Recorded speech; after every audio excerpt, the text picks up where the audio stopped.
Good morning all of you. Fourth class వాళ్ళకి బుద్ధి బల్ 11th lesson అన్న. బుద్ధి బల్ అంటే ఏంటంటే బుద్ధి మీన్స్ మైండ్ అనమాట. బల్ అంటే బలం. ఓకే, అంటే మనం మన మెదడును ఉపయోగించి ఇక్కడ తెలివిగా ప్రవర్తించడం అనమాట. ఓకేనా. ఇక్కడ మీకు ఏం కనిపిస్తుంది చిత్రంలో? ఒక అమ్మాయి స్నానం చేస్తుంది చెరువులో. ఒక కాకి ఏదో పక్షి హారాన్ని తీసుకెళ్ళిపోతుంది. ఒక పాము ఇక్కడ ఉంది చెట్టు కింద. ఇక్కడ బర్డ్స్ ఉన్నాయి, అందులో ఎగ్స్ కూడా ఉన్నాయి నెస్ట్లో.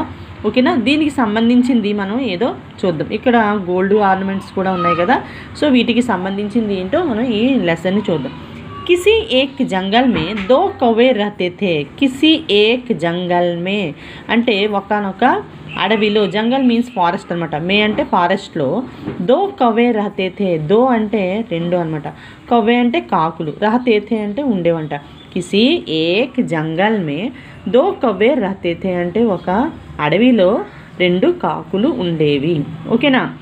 ఏక్ థా నర్ కవ్వ అంటే ఒకటి మగ కాకి అంట. నర్ కవ్వ మీన్స్ మగ కాకి అంటే మేల్ క్రో. దూసరి మాదా కవ్వ. ఓకే, దూసరి అంటే రెండోది. మాదా కవ్వ మీన్స్ ఫిమేల్ క్రో అనమాట. వే దోనో ఏక్ పేడ్ పర్ ఘోంసలా బనాకర్ రహతే థే. సో వే దోనో అంటే ఆ రెండు కాకులు కూడా ఏక్ పేడ్ పర్ అంటే ఒక చెట్టు పైన, ఘోంసలా మీన్స్ నెస్ట్ అనమాట. ఘోంసలా మీన్స్ నెస్ట్ అనమాట. బన్కర్ రహతే థే అంటే తయారు చేసుకుని ఉన్నాయంట. ఉస్మే మాదా కవ్వ 3 అండే రఖీ థీ. ఓకేనా. అందులో మాదా కవ్వ అంటే ఆడ కాకి అనమాట. ఓకే, అది ఏం చేసిందంట? 3 అండే రఖీ 3 గుడ్లు పెట్టిందంట. ఓకేనా.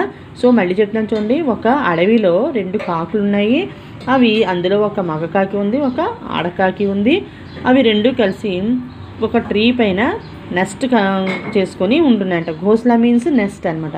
ఓకే, అందులో మాదా కవ్వ ఏం చేసిందంట? ఆడకాకి 3 గుడ్లు పెట్టిందంట. సో ఇది మీరు బాగా అందులో మీనింగ్స్ చదవండి అన్న. ఓకేనా. Thank you.